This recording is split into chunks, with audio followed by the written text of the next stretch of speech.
I really love the idea of sort of public grocery stores. Okay, I know it's, I have heard of that idea. yeah, it's not new. It's not necessarily novel, but if it was if there was like a sort of project that was able to expand around New York City that ensured that, and I know this is kind of like this is one of the things that people come after him for, but if New York City can say, here are our grocery stores.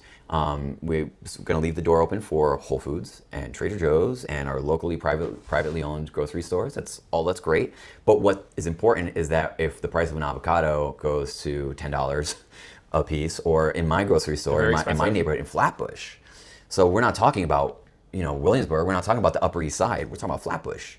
All right, the cost of red bell peppers, is $9.99 a pound. Whoa, that's a lot. It's a lot of money. I mean, and that for a red bell, we're talking about an essential core food item that should be as easy to come by as anything else. Right. Yeah. Prices are extraordinarily out of control. So if we understand that businesses have to make a profit, things that are there for the public good don't necessarily have to make a profit.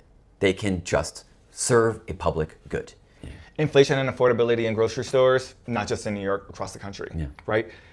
Grocery stores operate on razor thin margins today. Yeah. I mean, they're like tiny, right? Like I think I don't really know. They are. That's a fact, right? Like if you think about the most profitable item in a grocery store is generally like the bananas. I think they have like the highest gross margin, which is like 11% or something like that. Okay. So like everything after that is like unprofitable, barely profitable as an organization.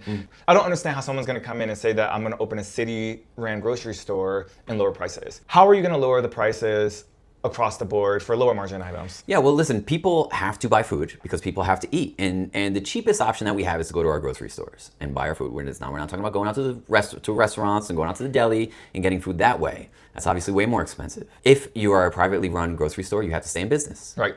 If you are run publicly, then that can be subsidized by taxes. And so we're not talking about maximizing profits as much as we can on these publicly run grocery stores. What we're talking about is making sure that people can afford their food. Right. And if that requires funding via taxes, then that's what it would require. And I think that's what Zohran Mamdani is proposing.